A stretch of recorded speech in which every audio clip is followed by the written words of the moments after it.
This is Jewish Spotlight, a weekly television program presented by Chabad Lubavitch of Long Island, featuring various aspects of modern Jewish life and Jewish culture. Now, here is your host, Rabbi Tuvia Teldin. Shalom, and welcome to the Jewish Spotlight. As we mentioned last week, for those of you who saw the show, there are a lot of Jews out there who feel very uncomfortable with basic skills of Judaism.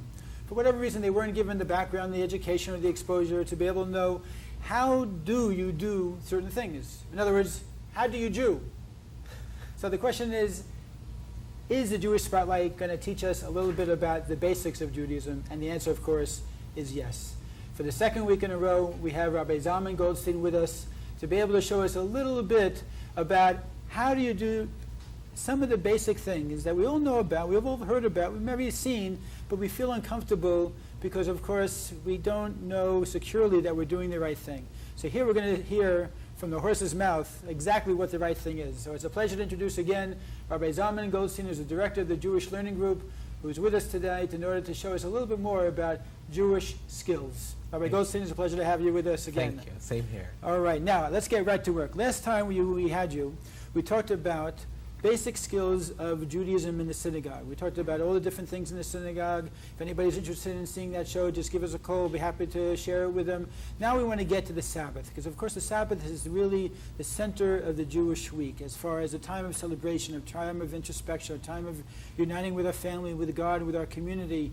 And this is such a special time. And of course there are many things within Judaism of the how-tos of observing the Sabbath. Exactly. We're not going to get into all the laws of Sabbath, obviously, here. But in terms of some of the family type of orientation, the meal of the Sabbath, some of the prayers of Sabbath, I'd like to explore that with you. Now, start us off. What do we do to get the Sabbath spirit started? A lot of people will give you the quick answer of chicken soup and gefilte fish. But right. really, Shabbat really starts a lot earlier than that. All right. For most people, getting off of work is the first indication that Shabbat is setting in. Right. But in reality... We say TGIS. Thank God it's Shabbos. Exactly. Not that's TGYF. correct. That's correct. Okay. Interestingly enough, Shabbos does begin on Friday at sunset. And so there is the first ritual, which of course we have, is the lighting of the Shabbat candles. And here I brought with us this afternoon that we have many people are going to be able to see for maybe the first time what a Shabbat candle looks like. And it's nothing really out of this world. It's a regular paraffin wax candle. Some people use oil.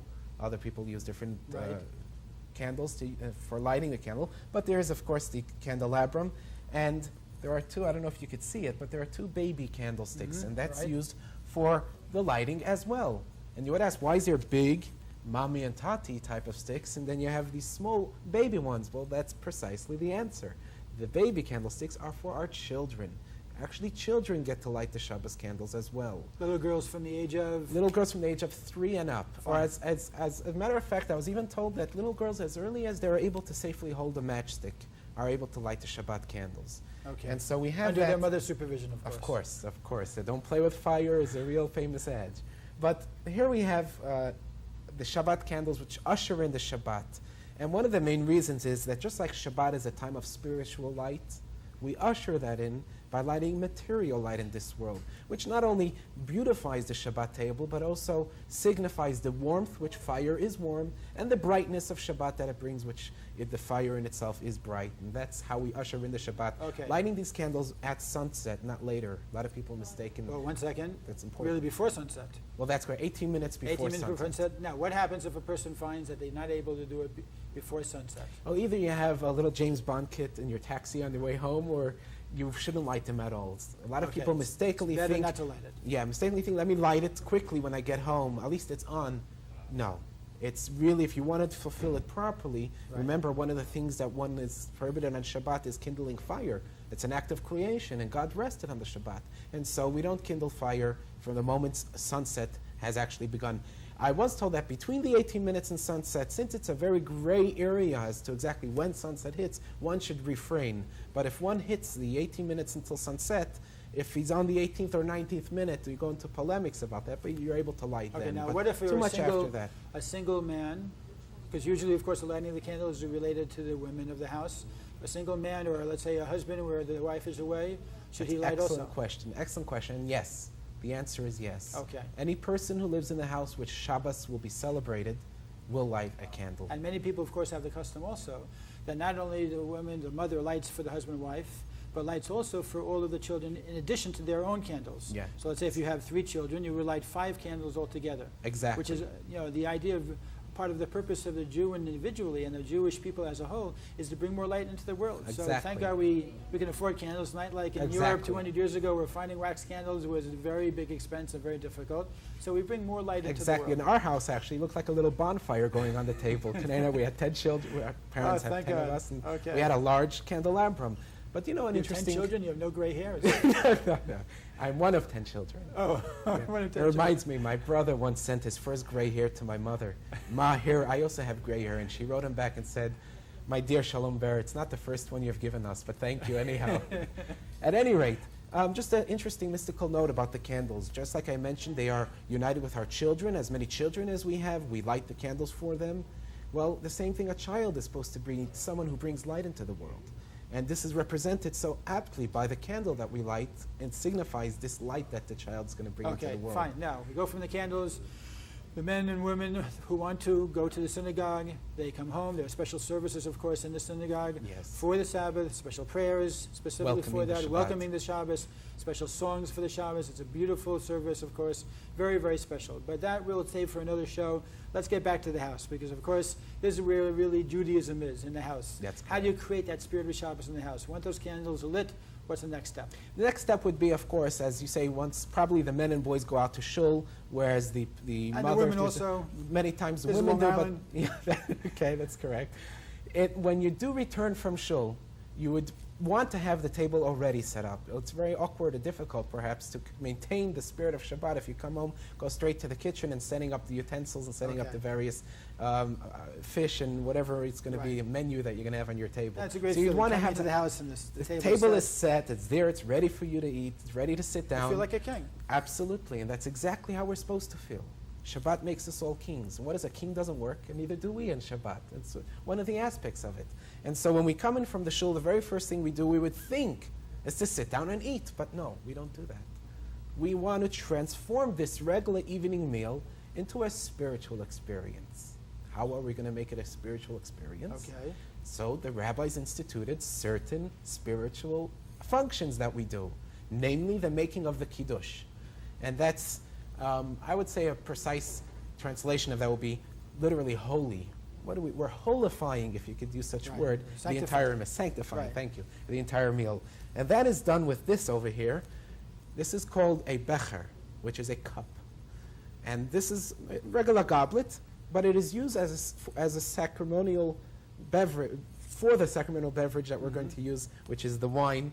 We fill up the cup with the wine, and we make the kiddush, which I will demonstrate in a moment. Okay. But to set the tone for the kiddush, which beckons in and brings the Shabbat to the table, there are certain hymns which we sing, which is namely Shalom Aleichem, which is highly popular. It's not just an author, Shalom Aleichem, but the song Shalom Aleichem, Malachi Asheris, welcome of the angels, welcome the heavenly beings who have joined us, so to say, to come and watch an earthly Shabbat, which they cannot do in heaven. And we beckon in the Shabbat with those prayers. As an aside, well, I should say actually more central to the Shabbat services, is the Eshes Chayil, the woman of valor. It's a actual piece of King Solomon's works, which fits right after Shalom Aleichem. Right. Which we stop and we don't say after the meal, thank you for this wonderful meal, but we stop and take notice for a second of the special Jewish woman. They worked so hard to make Shabbat a reality, both in the spiritual sense and in the physical sense. They brought us into the world as in mothers, and they represent the mothers of Israel, Sarah, Rebecca. The very foundation of the Jewish people. Absolutely. And as a matter of fact, when God spoke to Moses and told him, teach to the Jewish people the Torah, Moses first went to the women, because it is them who carry on the tradition. It is them who bring it down to the next generation. And so they are so fundamental to the religion that when it comes time for the Kiddush, we stop everything. We say, praise to the woman of valor, which is that special hymn which we recite, husband to wife, which has many loving statements in there which bring the good feelings there. I want to ask anybody in our audience if they know any other way of life, any other religion, where the husband serenades his wife once a week. and sings to her. I don't know if anybody else has that custom. So it's really a beautiful, beautiful custom to see and to experience and to partake in. Absolutely. Okay. Once Go right we ahead. finish the Eshes Chayil, you would have the wine, which is usually wine is used, not orange juice or grape. There we go. Well, So I actually see you've grape been juice. drinking already tonight. That's correct. We finished quite a lot of This that already. has lasted us a pretty long time since Purim. Okay. At any rate, this wine is a regular Kesser wine, not an advertisement for them, but it's regular there's a sacramental wine, I think Right. it's called, which is used for Kiddush. Really could use any kosher wine. It doesn't have Okay. to be. But That's- it's important that it be wine or grape juice. Okay. We use it, we fill up the cup.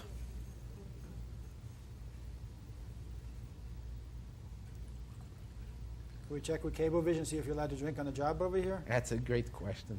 All right, good. And as the psalmist Oh, you says, have to the do cup that. runneth over. We actually Okay. do that. We actually Okay. make sure that the wine spills over, so there's an overabundance of Okay. blessings and bounty. Even if it spills on Cablevision's rug? That's a good Okay, question. go on. My blessing will be strong enough to Okay. try to. Go right ahead. We actually take the cup then in our right hand, pass it to the left hand, and lower it again into the cupped right hand. Now, it's a Okay. bit difficult in the position I'm sitting to adequately demonstrate this, but the blessing is then made as we hold this wine. Fine. And we say the Yom HaShishi, which is a quote from the Torah, About which the sixth about day, the God sixth completed day the and what creation Shabbat and is about. sanctified. We have the family's attention. They're all eagerly waiting for the meal. It's a great moment to talk about that. Then we make a quick blessing on the wine, and we sanctify the Shabbat day. Right. The wine is then drunk, which I Okay. don't have to demonstrate. Okay. And then we proceed yet not to the eating of the food. We have yet one more item that is left to do, and that is the washing of the hands for bread. Okay. What is the significance of the washing of the hands? There's so much we could talk about the washing of the hands, but first let me break any misconceptions of what it really means. It's not because our hands are dirty. A lot of people told me when they would come to our house for Shabbat, my hands are clean, Rabbi, why do I need to wash them? But in reality, it's more of a holy experience where you're actually reminding yourself, you're removing the profane from your hands by giving it holiness, infusing holiness into what you're about to do, which is what the priests used to do in the temple, which stood in Jerusalem over 2,000 years ago. Before they would commence any service on the Temple Mount, they would wash their hands. And so we do the same thing here. We are about to And that's partake. before they knew about germs. That's correct. Very good. And so the same thing over here. Before we partake of a meal, which is not just feeding our bodies, but also our souls, therefore we wash our hands to bring about this holiness and to also remove any impurities which are in our hands, Right. which exist in the spiritual realm more than it is in the physical realm. And so once the hands are washed, which we do by holding a kvort, which actually it's interesting, it's called kvort, because it literally means quart. It holds at least a quart of water. Okay. We can't wash with a little cup. It needs to have at least a quart of water inside Right. it. And this, of course, is made specially so it has the handles for the right and the left hand. That's correct. And you would fill up the water, preferably cool water. You pour 3 times on your right hand, pass it to your right hand, and pour 3 times on your left hand. Okay. Place the cup down, of course. And then you would make the blessing, which is in the prayer book, bless you, Lord, the God who gave us the commandments to sanctify us with washing of the hands. Fine. And then we proceed back into the dining room, or if it's in the same room, a lot of people could have it in the same room. We then make the blessing over the bread. Okay, and it's important, of course, not to talk between the blessing over the washing of the hands until the blessing on the bread. The reason being that one is a continuity of the other, and we want to make sure that we don't distract ourselves from focusing on the purpose of what the washing of the hands is, which is the Exactly. blessing on the bread. Exactly. In our house, we made good use of that, keeping everyone quiet for a few minutes. It was very good in order to calm down from the It's a healthy synagogue experience, experience, right. in order to get ready for the next level. Then the head of the household comes in, or whoever is designated, usually the father or sometimes the mother, comes and they remove the cover from the chalot, and the chalot are presented, which is the special braided bread, and the blessing is made. And we have here even a knife. We take a knife and made something nice out of it. A special knife which is used only on Shabbat. And I don't know if you could see clearly on the camera, but it says over here in Hebrew, Lechavod Shabbat, Right. which is Hebrew for in honor of the Shabbat. We use this, it doesn't have to be this particular knife, but the knife to cut open the challah bread. And again, in the spirit of everything that we're going to do for Shabbat is beautiful. We cut the bread, we make the blessing over the bread, Hamotzi lechem min haaretz, And then the leader or the father passes a piece of the bread to all of those gathered, and everybody eats from that same loaf of bread. And of course, you can have other loaves of bread on the table later, but it's a mitzvah to use that loaf which the blessing was made over. Now, can you tell us a little bit about the challah? First of all, why do we specifically use 2 challahs? It's a great question. One of the main reasons why we use 2 challahs is because in the times of the desert, when the Jewish people were in the desert, between the sojourn from Egypt to Israel, the famous exodus from Egypt, the Jewish people did not pack their lunch in a thermos and they had their coffee and their sandwich. Comes a time when you run out of that. And they had no refrigeration. Of course, they didn't have Best Westerns on the way or any other kosher restaurants that happened to be. Or the desert. How did they eat in the desert? It's a great question. And we are taught in the Bible that what God did was created for them a special food source called the manna, which would come down from heaven every morning, and they would have it there on their tent door, food ready to eat. And yet when it came time for Shabbat, there was a dilemma. How are we going to carry from outside our house inside to our house if it's Shabbat? We have the rules of Shabbat, and there are so many of them which we could all read up on in the Code of Jewish Law. And we won't go into in detail here. Yet Friday, they noticed that there were 2 portions outside the door. Ingenuity at work. You had 2 portions, so you don't have to go out Saturday morning. Some people said wrongly that they could sleep late then. But really the purpose was so that they don't have to carry the extra food, the food on Saturday. They're able to get it on Friday. And so we have the 2 chalot, which represents that double portion of manna, which was set at their tent's door on Friday morning. And there's another interesting note. You notice a lot of times challah is braided. Right. And it's made of sweet dough. That was my next question. Okay. All right, go on. The braided challah represents the engulfing of all the aspects, the Torah, the Jewish people, and God, all intertwined within each other as one whole, as one unit. And then if I could take it a step further and say we then ingest all of that, and it becomes part of our flesh and part of our body, there's no greater way than through challah to achieve that kind of level. Very nice. Now, you mentioned at the beginning of the show that to a lot of people, the Shabbat starts, let's say, with the chicken soup and the gefilte fish. Yeah. Well, chicken soup I know is a tradition, it's a very nice tradition. But gefilte fish, there is a special meaning behind why we specifically have the gefilte fish on Shabbos. That's Can you correct. explain that? Sure. One of the popular reasons is that if you take the Hebrew word for fish, which is dag, dalid, gimel, it equals the amount of 7. Dalid being 4, gimel being 3. You have 7. Just like the 7th day of the week is Shabbat. You would have the same thing with yayin, which is wine, which is yud, and yud is 10 and 10, and nun is 50. So that's all together. The one from to 10, and the one from the second 10, and the 5 from 50. You have, again, 7. All the other art of food that we eat is not just Martha Stewart of Judaism putting together that different menu or whatever it is. It is actually done with a mystical reason behind it. Okay. If I could add on one other reason also. Sure. That when God made the blessing for all of creation, in the 7 days of creation, He blessed Adam and Eve, mankind. He blessed the Sabbath. And He also, interestingly enough, blessed fish. That fish, pru ruvu, they should be fruitful and multiply also. Of all the rest of the creation, besides Adam and Eve, also gave them that special blessing. So on Sabbath, when a person is eating fish, we have a combination of all 3 blessings together. So of course, part of the whole purpose of Shabbos is to bring blessing into our life, into our family, into our community, and it's another thing that brings those blessings together. That's beautiful, and it's also good for you to eat fish. That's a good reason too.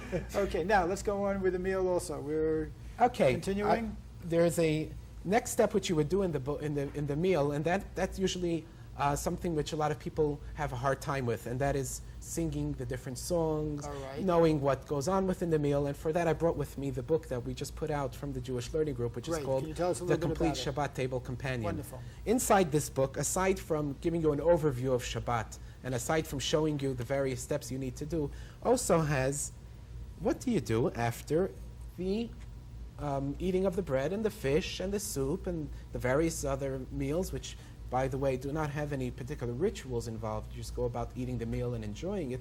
You would have table songs, which are usually sung. And a lot of people remember Oseh Shalom B'Mramav or Hinei Ma Tov V'Manayim, but they don't know the words, or they don't know how to read it. And so we provided English transliterations to that so that they could sing along. But singing is not the only thing that we do at the Shabbat table. There's also retelling of the story of that week, of the portion of that week which is being read in the synagogue.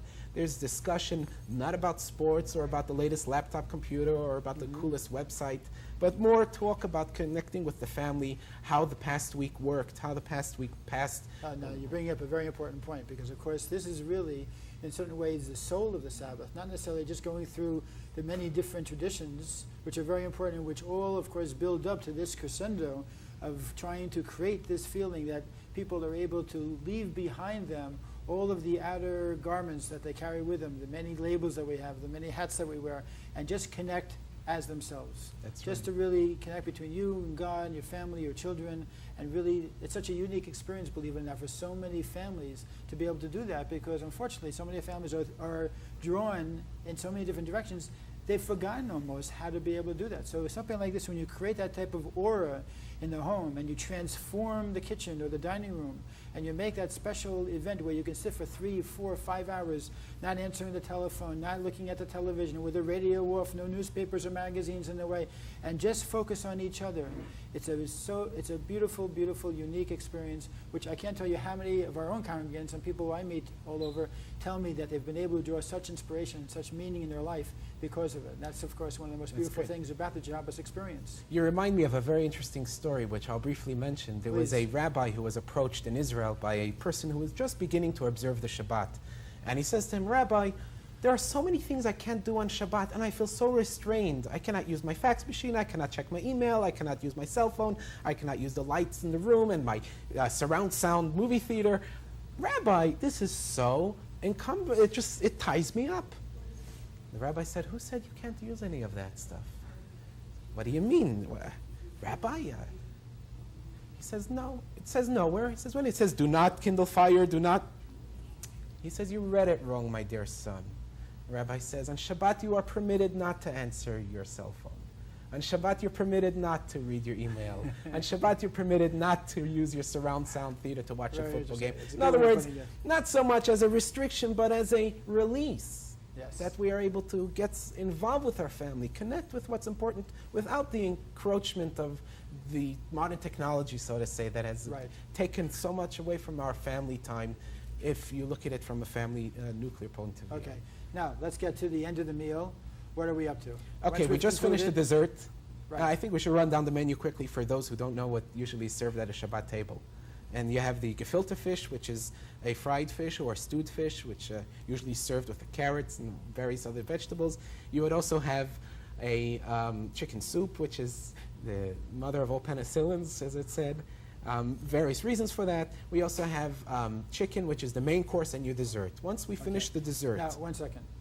For the sake of all the vegetarians out there, or people who like French cuisine, Indian cuisine, Spanish cuisine, whatever they want, they can have whatever they want. Excellent point. That's this correct. Is some of the traditional This meals. is You the can have tradi- kugel, exactly. you can have kishka, you can have, I can name all the different things. You can even have Coke and anything. pizza, maybe. Exactly.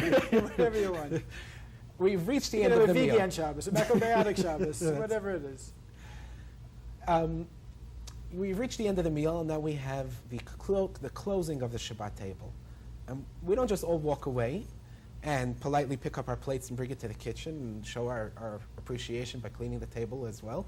But we have also an appreciation which is on a higher level, and that is the grace after a meal.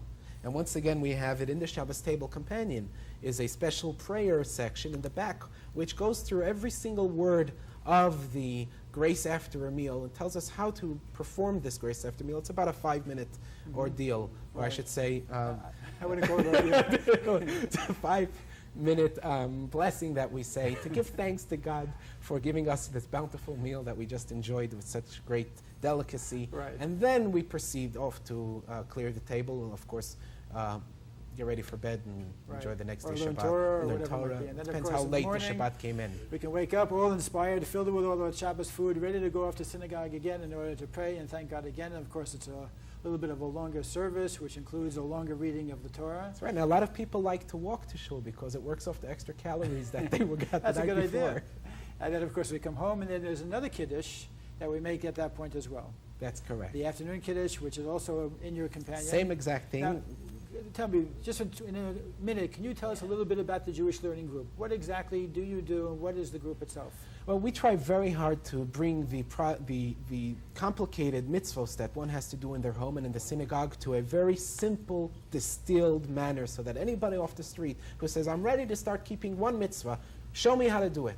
We're there for them so that they could learn how to do it. As a matter of fact, we're now working on another publication of easy mitzvahs you can begin doing today. It doesn't require much time, much effort, much investment. That's a great idea. Focusing on mitzvahs that I could do right now at home, Very at good. work, and I know or that for there's the been community. a great reaction to your publications and Yes, to and your we're books. very happy for that. Thousands of people have really been helped in their fulfillment and feeling more Jewish and feeling that they're doing Jewish. Because, of course, Judaism is not just a matter of thinking Jewish or feeling Jewish. It's a matter of action. Exactly. Judaism is a very meat and potatoes type of religion, besides the cholent that we have on Shabbos afternoon. But it's really involved with action and doing things, of doing things to make the world better, make our lives better, of actively involving ourselves with things that are going to sanctify life, of elevate the world around us, of using out the physical world around us for even spiritual things. And of course, your books really concentrate on it to a great degree, and I think it's a great thing that you're doing. I hope you continue to have great success in doing it. Thank you so much. I appreciate it. Well, it's my pleasure. And we have here, of course, many of the mitzvahs, and as Rabbi Goldstein mentioned, there are so many easy mitzvahs to do. Why is it that so many people are so hesitant to do a mitzvah? Why is it that some people feel a mitzvah, oh, I don't want to be a holy roller, or I don't want to feel like I'm being too Jewish, or I don't want to identify with him or her or these people or whatever it might be. But you know what? A mitzvah really means a connection. It connects you to something greater than yourself. It connects you to on high, connects us to God, connects us to our soul, connects us to our heritage, to our grandparents and ancestors. It connects us to something which is so meaningful and so beautiful, and it helps to transform the world in general and our world in specific. And that's an incredible accomplishment to be able to do. And that's why God, when he gave us the mitzvahs, really gave us the tools to be able to do this.